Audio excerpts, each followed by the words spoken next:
Okay sir, आप सभी का वेलकम करता हूं हमारे इस यूट्यूब चैनल अभ्यास ऑनलाइन में। और हमने कल कहा था कि हम रोज दिन एक अतिथि के साथ, एक विषय विशेषज्ञ के साथ जो एजुकेशन को सपोर्ट करते हैं, ऐसे व्यक्तित्व के साथ हम बात करके चर्चा को आगे बढ़ाएंगे। तो आज हमारे बीच उपस्थित हैं आदरणीय ससम्मान, मैं उनका नाम लेना चाहूँगा, ज्योति साहू भागवत जी। आपका हार्दिक वेलकम है हमारे इस यूट्यूब चैनल में। और मैडम के बारे में कुछ बताना चाहूँगा, जुड़े हैं मेरे साथ। तो ये मिडिल स्कूल लोदाम में पदस्थ हैं, शिक्षक हैं और विकासखंड जसपुर पड़ता है, जो छत्तीसगढ़ का जसपुर जिला के अंतर्गत आता है। और इन्होंने अपनी जो योग्यता है वो बीए, बीएससी और एमए अर्थशास्त्र में किया हुआ है। और इनके बारे में जानकारी ये है कि विज्ञान विषय को अध्यापन कराते हैं और डेफिनेटली बच्चे इनसे बहुत ज़्यादा ही लाभान्वित हो रहे हैं। और कई तरह के नवाचार, जैसे बायोलॉजिकल में, जीव विज्ञान में, ये जैसे वनस्पति शास्त्र होता है, प्राणी शास्त्र होता है, तो ज़्यादातर जो है ना, जो अवेलेबल है प्रकृति में, ऐसे चीज़ों पर इनका काम रहा है। और अभी अभी जैसे वर्ग 3 में पहले 2005 तक काम करी हैं, मतलब सहायक शिक्षक रही हैं और उसके बाद फिर शिक्षक के पद पर आई हैं। तो बहुत ही अच्छा, मतलब ऐसा है कि ये मतलब आज मौका मिला है मुझे इनसे बात करने का, और आप भी उनको सुनेंगे, ऐसा उम्मीद है आपको भी अच्छा लगेगा। तो और इनकी एक खासियत है कि अभी अभी जैसे राष्ट्रीय स्तर पर एक जो बेस्ट टीचर का अवार्ड होता है, उन्होंने प्राप्त किया है हमारे जसपुर का। जैसे एक न्यूज भी है, हेडलाइन में आया था कि ज्योति की जोत से जगमगा उठा राष्ट्रीय स्तर पर, ऐसा कुछ हेडलाइन में आया था, न्यूज़पेपर में आया हुआ था। तो ये हमारे लिए भी सौभाग्य की बात है। तो मैडम, आप अपने बारे में खुद थोड़ा सा बताइए, दर्शकों आपका वेलकम कर रहे हैं, सभी को बोलिए। आज हमारे बीच में ज्योति मैडम आई हैं तो बात करेंगे, चलिए। नमस्कार मेरे दर्शक साथियों, और मैं मुकेश सर का भी अभिवादन करती हूँ। जी, धन्यवाद। जिन्होंने मुझे अपना इस पहला इंटरव्यू में मुझे बुलाया और शिक्षा से संबंधित अपने सभी वक्तव्य देने के लिए मुझे एक मंच प्रदान किया। इसके लिए मैं दिल से इनके लिए धन्यवाद करती हूँ और चाहूंगी कि आप लोग को हमारा ये जो चर्चा है वो थोड़ा पसंद आए और हम लोग अपने इस शिक्षा पर कुछ विचार कर सकें। आज की कमेंट्स भी आना शुरू हो गया, शायद सीमा गुप्ता मैडम कमेंट्स करिए। गुड मैडम, शेयर भी करिएगा, हम लोग अभी बातचीत कर रहे हैं, आप भी आइएगा बहुत जल्द, तो हमको भी अच्छा लगेगा। Thank you, thank you. और कुछ भी सवाल होंगे तो साथियों आप हम लोग से भी शेयर करेंगे, हम उसका जवाब देने का हम लोग प्रयास करेंगे। और तो मैडम, ये जो हमारा NEP 2020 है, आप चर्चा को स्टार्ट करते हैं, साथी लोग जुड़ेंगे धीरे से, और अगर जो नहीं जुड़ पाते हैं वो रिकॉर्डिंग भी सुन पाएंगे। आपका जीवन से मतलब कैसा रहा कि शिक्षकीय काम, मतलब आपका हॉबी था कि कैसा था, किस प्रकार से ये शिक्षा विभाग में आ पाए हैं? मैं एक कहावत सुनती थी कि आपने बहुत अच्छे कर्म किए होंगे, तभी आपको एक ऐसा मौका मिलता है जिससे आप अपने ज्ञान को प्रचारित कर सकते हैं। तो वो सिद्धांत और वो मतलब बातें जो हैं वो मुझे आज भी प्रभावित की हैं कि मैंने शायद अच्छा कुछ किया होगा, जिसके कारण मैं आज टीचर पे लाइन पे हूँ, वरना मैं शायद और कुछ होती। लेकिन मुझे ये जो बात था कि आपके पास जो ज्ञान है उसको आप बांटिए और वही आपको आगे बढ़ाएगा और ले जाएगा। तो मैं सोचती थी कि ज्ञान तो मेरे पास उतना नहीं है, पर जितना है वही इसी जॉब पे ही मैं कर सकती हूँ। अच्छा, तो अब जैसे टीचिंग ही आपका हॉबी बन गया है, मतलब एक तरह से। चलिए, आपके बारे में कहा जाता है कि आप जो है ना बहुत ही मतलब जज्बाती हैं, नवाचार के क्षेत्र में थोड़ा सा बच्चे को कुछ नया सिखाने का प्रयास रहता है। तो आप ये कैसे कर पाते हैं ये आज के डेट में, मतलब ये कैसे हो पाता है आपसे? जैसे मैं क्लास में जाने के लिए विचार करती हूँ और जाती हूँ, तो मुझे लगता है कि आज जो मेरी टॉपिक है उसे मैं बच्चों में इतना संप्रेषित कर दूं कि वो कम से कम उसको याद करने का कोशिश ना करें, उसको समझ के वो भूले ना और वो अपने से लिख सकें। क्योंकि मैं हमेशा यही बोलती हूँ कि विज्ञान विषय जैसा विषय कोई कुछ भी नहीं है। यहाँ नए रोज इन्वेंशन होते हैं, रोज खोज होती है, तो इसमें आप नया खुद से कीजिए। तो ये विषय पढ़ने का नहीं है, समझने का है। और मैं एक नारा बताकर रखी हूँ बच्चों को कि विज्ञान पढ़ने का नहीं, समझने का है। अरे क्या बात है। और हमारे बच्चे जैसे ही आप क्लास में एंट्री करेंगे मेरी क्लास में, तो बच्चे यही बोलेंगे विज्ञान पढ़ने का नहीं समझने का है। मतलब डायलॉग मारते हैं। क्या बात है, क्या बात है। तो ये जो दर्शक साथी हमसे जुड़ पाए हैं, क्या हमारी ऑडियो क्लियर है? कमेंट्स करके बता देंगे तो हमको भी अच्छा लगेगा। और चर्चा भी स्टार्ट पॉइंट पर है, मैडम बता रही हैं पढ़ना नहीं है समझना है, तो ये बहुत अच्छा चर्चा होगी। और हम अगले 20-25 मिनट तक, आधा घंटा तक हम चर्चा करने वाले हैं। आप लोग का दुलार प्यार ऐसे मिल रहे हैं। अगर वीडियो आप देख पा रहे हैं तो आप सभी जो है इस वीडियो को शेयर कर सकते हैं। अच्छा, वीडियो आ रही है, थैंक यू थैंक यू। क्या नाम है? मंजुला, थैंक यू मैडम, जुड़े हैं, थैंक यू। आप आवाज आ रही है क्लियर? ठीक है, ठीक। तो ज्योति मैडम, जैसे विज्ञान समझने का है और रटने का तो है ही नहीं, ये तो आपने बहुत सार्थक बातें कही है। विज्ञान विषय को रुचिकर बनाने के लिए आपने बहुत अच्छा पहल किया है और एक तरह से राष्ट्रीय स्तर पर आपका भी नाम हुआ है अभी एक नवाचारी शिक्षक के रूप में। तो बच्चे को जैसे वो कोई सब्जेक्ट को हम इंट्रो कराते हैं, समझाते हैं, तो पहला स्टेज पर किस प्रकार की परेशानी आती है जिसको टीचर नहीं समझ पाते हैं और साल भर बच्चा जैसा स्टार्टिंग में रहता है वैसा ही रह जाता है, कुछ समझ नहीं पाता है, ऐसा इसका कारण आपने क्या ऑब्जर्व किया है? सबसे पहले तो बच्चे को माहौल दे दीजिए कि वो कौन से माहौल में क्या सीखना चाहता है। अच्छा, पहले तो यही देखना है। क्योंकि हमारी कक्षाओं में एक ही स्तर के बच्चे नहीं होते, तो उन स्तरों को पहले हमको सोचना पड़ेगा। और जो होशियार बच्चे होते हैं उनके लिए थोड़ा सा ही कर दें तो वो उतने में समझ जाते हैं, परंतु जो स्तर मतलब थोड़ा सा स्तर की बात करें तो उनके लिए थोड़ा अफोर्ड मतलब प्रयास ज्यादा लगता है। तो उसकी मनोवृत्ति को समझें कि वो कैसे समझेगा। जैसे मेरे क्लास में एक बच्चा बहुत ज्यादा मतलब क्या बोलना चाहिए, अच्छा है, उसका दिमाग जो है वो पुस्तक में ज्यादा नहीं लगता है, वो ज्यादा जो प्रैक्टिकल है उस पे बहुत ज्यादा है। अच्छा। तो मैं सोचती हूँ कि जो पुस्तक से समझ जाते हैं उनके लिए मैं पुस्तक का यूज कर लूं, बिल्कुल, और जो प्रयोग से समझना चाहते हैं तो मैं उनको प्रयोग करा दूं। तो दोनों तरीके से मैं उनको प्रयास करती हूँ। मतलब बच्चे जो नेचर में देख रहे हैं, डेली लाइफ में देख रहे हैं, उससे मतलब विज्ञान विषय को मतलब अच्छे से समझ पाए। ऑडियो क्लियर है, थैंक यू। तो इस प्रकार से हम जो है बच्चे को आसानी से सिखा सकते हैं। जी। तो ये एक बात आती है मैडम, बार बार जैसे सरकारी स्कूल का स्तर आजकल गिर रहा है, लोग बाग का, पेरेंट्स का आइडियोलॉजी या व्यूज बन चुका है कि हम अपने बच्चे को अच्छा स्कूल में पढ़ाएंगे, जैसे निजी स्कूल की तरफ लोगों का रुझान ज्यादा है। तो ऐसा क्यों मैडम? क्योंकि जब सरकारी स्कूल में शिक्षक जो है वेल एजुकेटेड, वेल क्वालिफाइड है, तो सरकारी स्कूल में पेरेंट्स क्यों नहीं चाहते कि एडमिशन कराना? जैसे कोई भी मीडियम हो, हिंदी इंग्लिश कोई मीडियम कोई इम्पोर्टेंट चीज नहीं है, लेकिन ऐसा लॉबी सोसाइटी में अपना विचार क्या हो सकता है, इसमें क्या हो सकता है, इसका कारण व्यूज है तो? जी। तो मैं यही सोचती हूँ सर कि एक थोड़ा सा मतलब एक कथा टाइप से है कि आदमी को कोई चीजें मुफ्त में मिलती है तो उसकी वैल्यू थोड़ी सी कम हो जाती है। अच्छा, नजरिया ऐसा हो जाता है। और वही चीज अगर हमको कीमत दे के लेनी पड़ती है तो उसमें हमारी मनोवृत्तियां जो है वो बहुत विचारणीय हो जाती हैं। अच्छा। तो पेरेंट्स में यही भावनाएं अभी भी व्याप्त होती जा रही हैं कि जैसे कि हम पेड़ पौधों से मुफ्त में हवा लेते हैं, जिस दिन हम उस वायु को खरीद लेंगे तो हमें लगेगा कि इसे बचाना है, इसे और प्रोत्साहित करना है, फिर हम उसके लिए काम करेंगे। तो ठीक उसी तरह से हम मतलब एक सरकारी टीचर लोग के साथ यही है कि जो पेरेंट्स हैं उनकी थोड़ी सी जो विचार है इसमें दबाव बना देती है कि ये अपने कार्यों पे थोड़े अच्छे नहीं होते हैं, ऐसा उनके विचार में लगता है। लेकिन हमें लगता है कि हम अनीता गुप्ता मैडम आपको कमेंट्स मारी हैं, वाह शानदार, thank you Anita Gupta madam.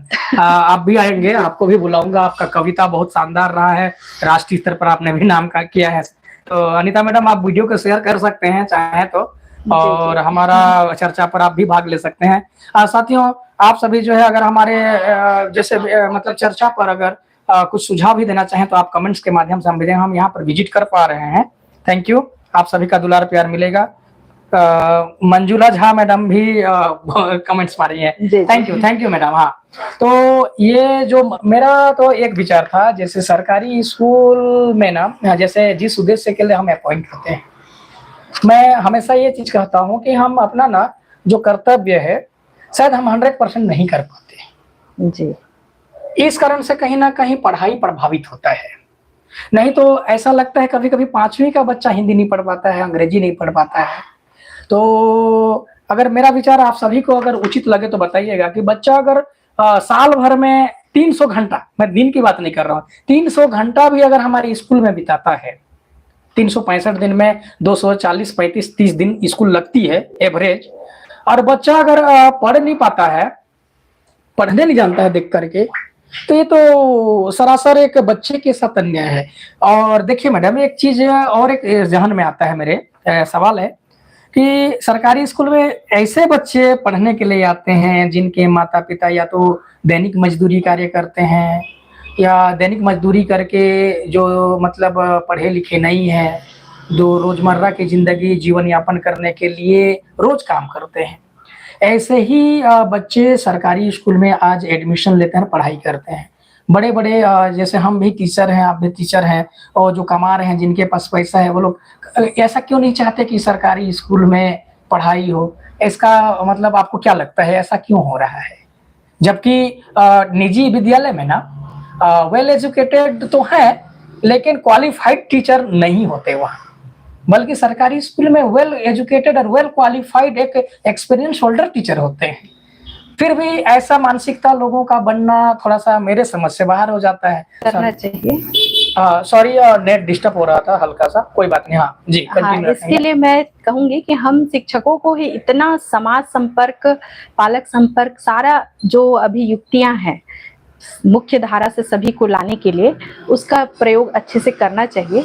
और जो हमारे इतने टैलेंटेड शिक्षक एक बहुत अच्छा परीक्षा निकालते हैं, एक बहुत अच्छा समस्या का समाधान करके, विचार करके, सभी तरह के डिग्रियों को लेके जब हम सरकारी स्कूल में आते हैं, तो उस समय हमारा विचार और बहुत ज्यादा दृढ़ हो जाना चाहिए कि हमें बच्चों को इतना तो सक्षम बना ही दें कि वो खुशी से स्कूल आए और वो उस अध्ययन को करे और वो पढ़ना सीख ही जाए। इतना हमको करना ही चाहिए, ये मैं आग्रह ही करूंगी। और रहा सवाल, तो मैं भी इस क्षेत्र में बहुत कोशिश करती हूँ। जैसे 6वीं में आते हैं बच्चे, हाँ, तो क्या होता है, कई बच्चे पुस्तक नहीं पढ़ पाते हैं सर, तो ये बहुत कष्ट होता है मुझे। तो फिर मैं क्या करती हूँ, मैं बता रही हूँ कि मैं अपनी बड़प्पन की बात नहीं है ये, हाँ। मैं सीधा उस बच्चे को टारगेट करती हूँ कि बच्चे, तुम लोग में से कौन बच्चे पढ़ना नहीं जानते, फिर उन बच्चों का ग्रुप बना देती हूँ और फिर उनकी दोस्ती जो पढ़े हुए बच्चे मतलब पढ़ने जानते हैं उनसे कराती हूँ और उनको बोलती हूँ कि ये बच्चा पढ़ना सीख जाएगा तो आप पुरस्कृत होंगे उसी से। अच्छा। तो इस तरह से वो बच्चे बहुत प्रयास करते हैं। तो ऐसे छोटी छोटी बातों को अगर हम प्रयास करते जाएं तो शायद बच्चे पढ़ना सीख ही जाएंगे।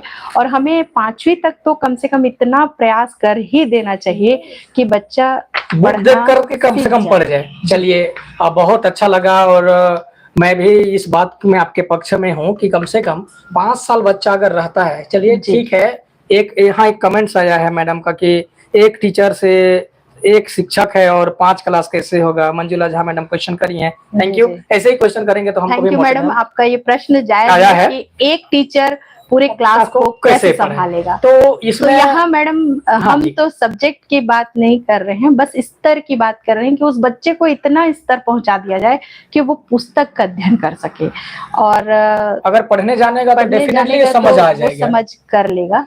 और बिजी करिए 2-3 क्लास को और कोशिश कीजिए। ये भी बहुत बड़ी बात है कि एक शिक्षक बहुत ज्यादा समस्याओं से घिर जाता है सरकारी स्कूल में, आप जैसा बोलती हैं कि है ऐसी बात, तो उसके लिए थोड़ा सा तो उससे और ज्यादा मेहनत करना पड़ेगा। जो उन्होंने आपको एक पीहू साहनी कोई है, ma'am your language and pronunciation is so well.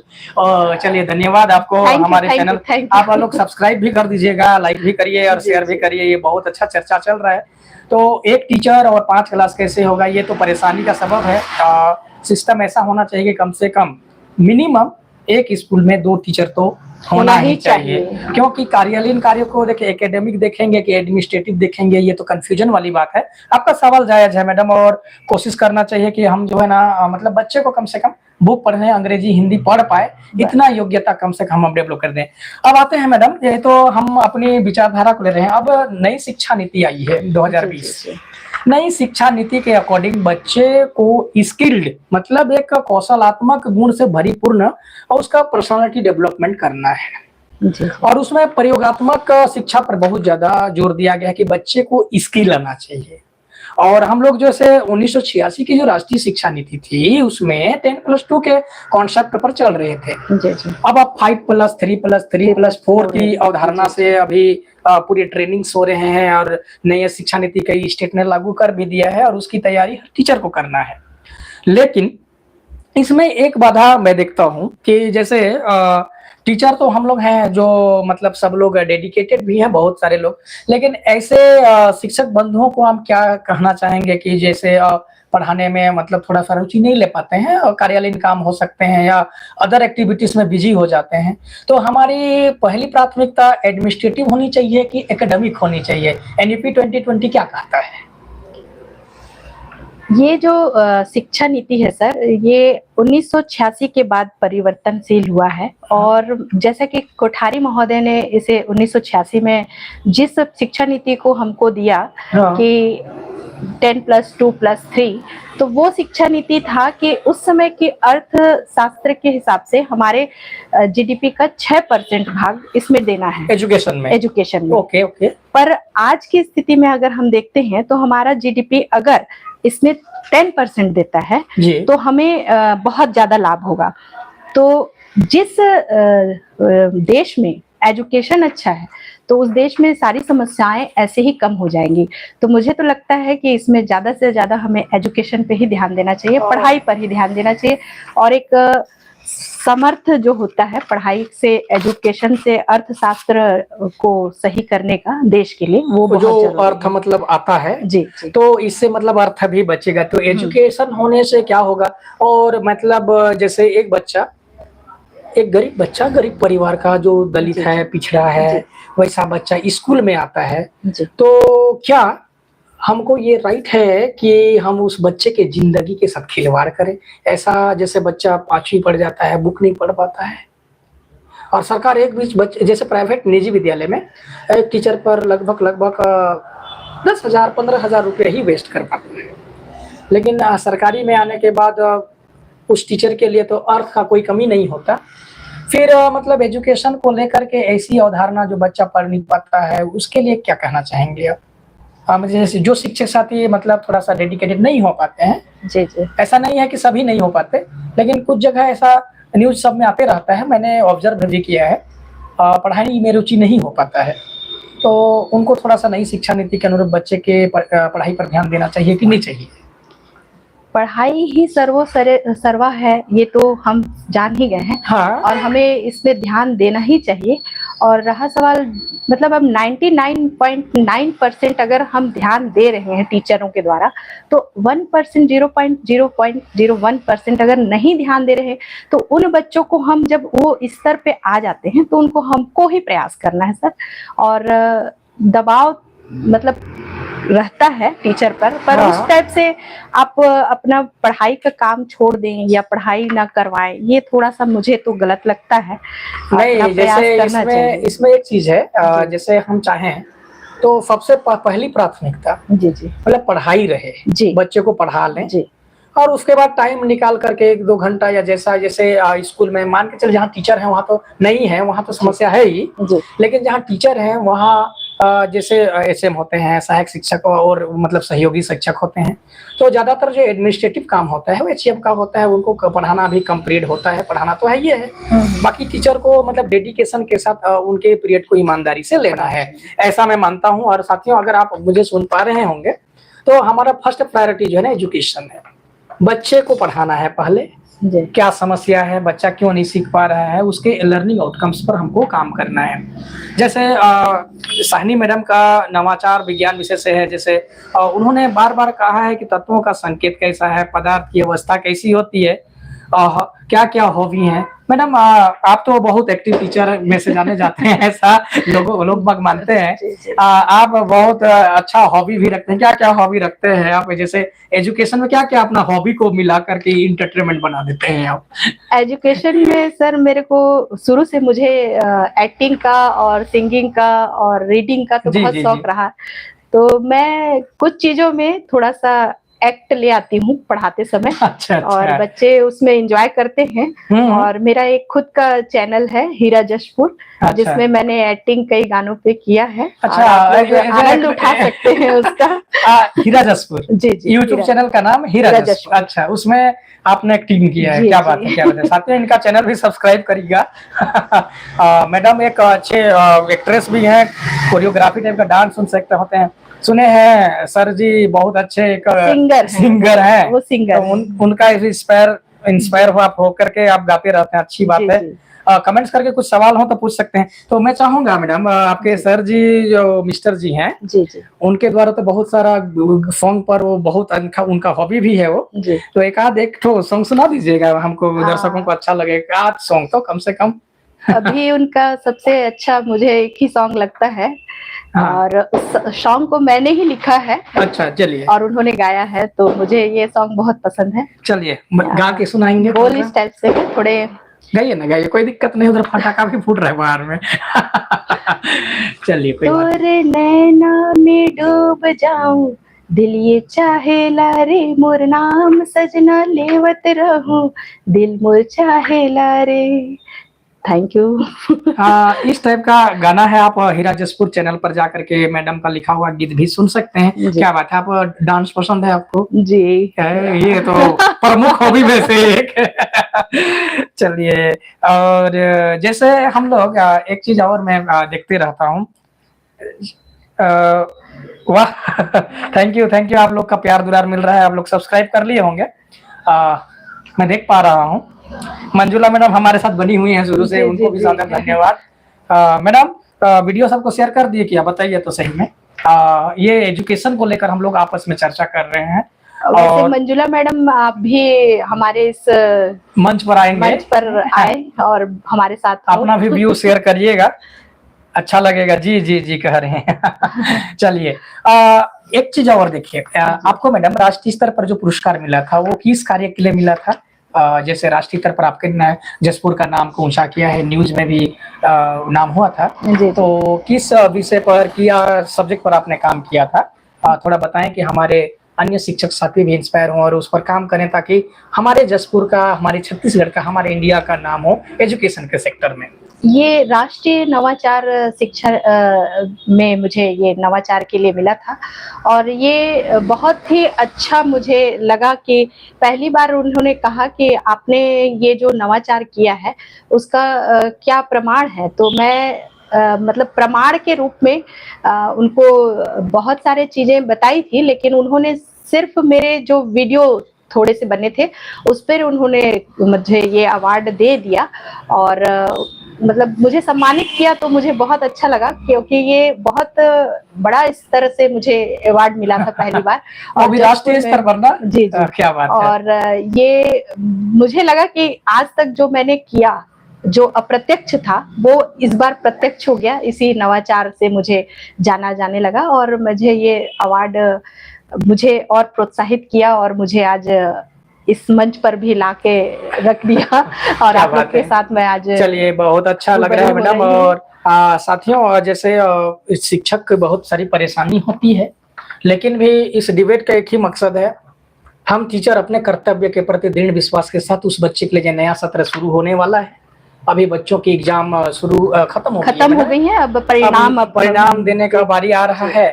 और अब जो है ना, मतलब नए जोश, नए उमंग के साथ नया सत्र में हम अपने कर्तव्य को अगर करते हैं तो बच्चे का पर्सनालिटी डेवलपमेंट के साथ अपने दिल को भी खुशी होगा। जिस बच्चों के कारण हमारा गुजारा चलता है, जी, उन बच्चों के लिए थोड़ा सा तो वक्त देना, थोड़ा नहीं, उनके लिए पूरा ही वक्त हमारा उनके लिए होना चाहिए। जी। जैसे मेरा स्कूल है दास डूमरटोली, आप जानते होंगे, सुने भी होंगे। मैं तो ज्यादा अनुभवी व्यक्ति भी नहीं हूँ, लेकिन मैंने एक ऑब्जर्व किया था। जैसे मैं अपनी भी बातें रखता हूँ। कि बच्चे को ना मैं थोड़ा सा मैनर्स, मैंने इंग्लिश के कुछ वर्ड सिखाए, जैसे थैंक यू कब बोलना है, सॉरी कब बोलना है, एक्सक्यूज मी कब बोलना है, मे आई गो आउट सर मैडम, या मे आई कम इन सर कब बोलना है। ये जो छोटे छोटे फ्रेजेस हैं, छोटे छोटे वाक्यांश हैं, डेली यूज में यूज हो रहा है। Sir she is beating me, he is beating me, जो बच्चे के क्वालिटी में है कि सर ये मार रही है, नहीं बोलते हैं, सर ये परेशान कर रहे हैं। तो उस टाइप के वर्ड्स को जैसे मैंने शुरू में ही 2-3 दिन तक काम किया इस पर ना, तो बच्चा कहीं भी जाइएगा ना आज, तो सबसे अपनी बात रखने से पहले आपको एक्सक्यूज मी बोलेगा जी। और जब तक आप अटेंशन नहीं देंगे तब तक एक्सक्यूज मी बोलते रहेगा वो। तो इस टाइप के छोटे छोटे जो वाक्यांश हैं, फ्रेजेस हैं, जो डेली लाइफ में यूज होते हैं, मीडियम बहुत बड़ा चीज नहीं होता है, बच्चे का नॉलेज बहुत बड़ा होता है। आज एक्सक्यूज मी सर कह के अगर मेरे से कोई बात करता है, मैंने कैसा फील लगेगा बताइए। तो ऐसे भी मतलब प्रयोग किए जा सकते हैं। और हम इसी तरह से देखिए, साहनी मैडम आई हैं, आप लोग कमेंट्स के माध्यम से अपने व्यूज भी रख रहे हैं, हम लोग देख भी पा रहे हैं। और आप लोग भी मतलब आइएगा, जिसे अपनी बात अगर रख नहीं पा रहे हैं कहीं पर, तो हमारे साथ चर्चा करना है। क्योंकि एजुकेशन के लिए अगर आप काम करते हैं, बच्चों के लिए अगर आप काम करते हैं, एजुकेशन के प्रति अगर आपका झुकाव है, तो डेफिनेटली हमारे मंच में आप सादर आमंत्रित है, स्वेच्छा से भी आएंगे। अगर कांटेक्ट नहीं भी हो पाता है तो आप अभ्यास ऑनलाइन, ये चैनल है अभ्यास ऑनलाइन का, एक बोर्ड लगा हुआ है महाराजा चौक में, सन्ना रोड में, वहां पर आप आकर के डेफिनेटली हमारे चर्चा से जुड़ सकते हैं, अपना मैसेज सबके पास पहुंचा सकते हैं ना। साहनी मैडम, एक और एक चीज है, जैसे आपको खाने पीने में ज्यादा रुचि क्या लगता है? जैसे आप एक्टिंग सब में हॉबी ही है ही, भोजन जैसे आपको नॉनवेज पसंद है या वेज पसंद है ज्यादा? मैं तो बहुत सादा भोजन कुछ विचार वाले हैं। अच्छा, मतलब मुझे सादा ही सब चीज अच्छा लगता है, और मैं मतलब वेजिटेरियन हूँ। वेजिटेरियन है मैडम। चलिए, शाकाहारी होना जो बहुत जरूरी है। शाकाहारी मांसाहारी भी है, जो खाते हैं उनके लिए कोई दिक्कत नहीं है, वो अपने अपने रुचि पर डिपेंड करते हैं। जैसे मैं भी मेरे को रुचि ही उत्पन्न नहीं हो पाती है। तो अच्छा लगा।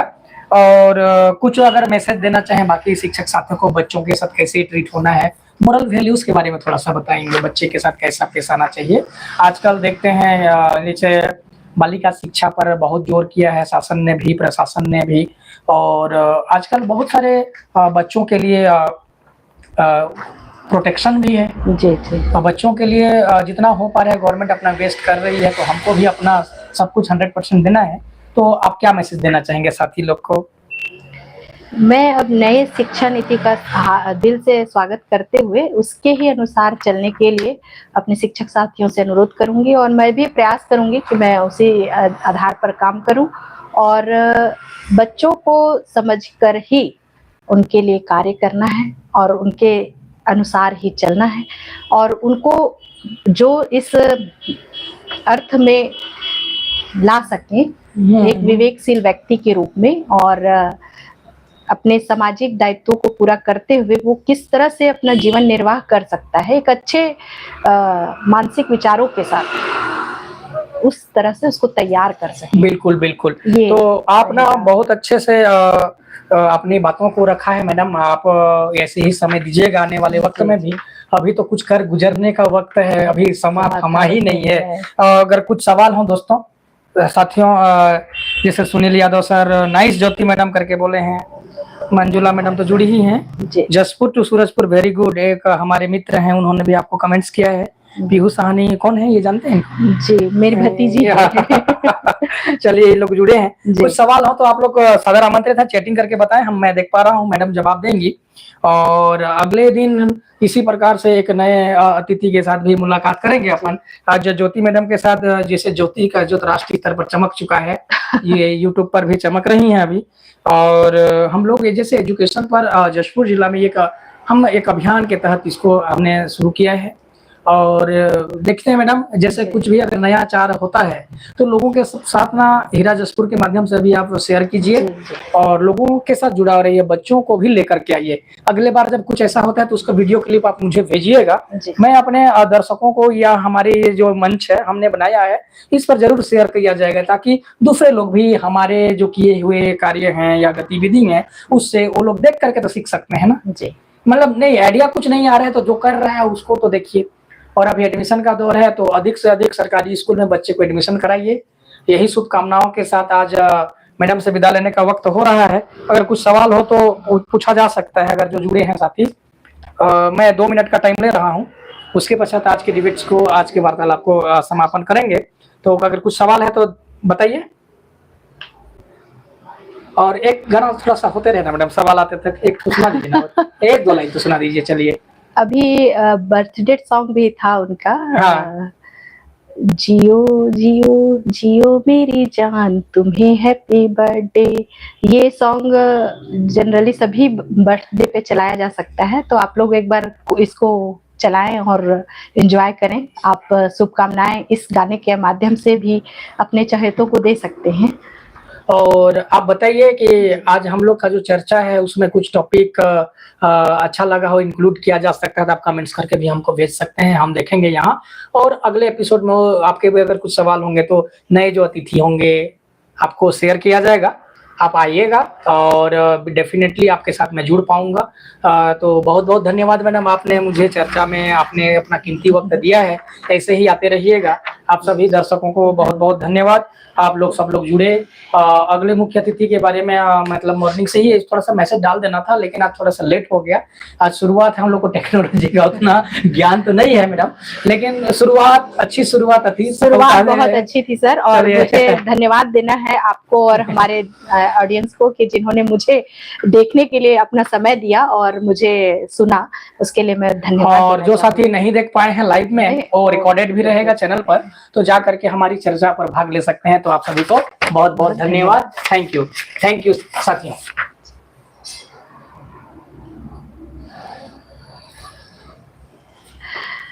कट गया ना सर?